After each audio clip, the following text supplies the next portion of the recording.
Hello everyone, welcome back to the channel. If your DAKboard dashboard is experiencing unusual behavior, failing to load widgets properly, or you simply want to start fresh, performing a reset can often help restore normal performance.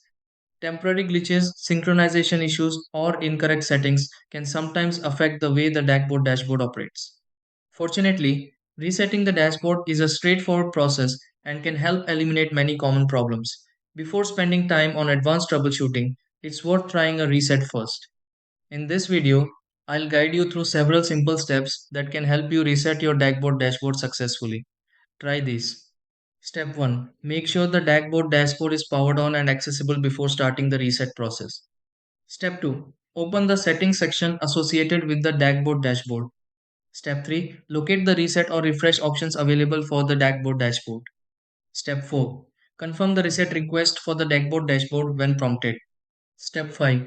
Restart the device running the DAKboard dashboard and allow everything to reload. Step 6. Verify that the DAKboard dashboard is functioning properly and displaying information normally again.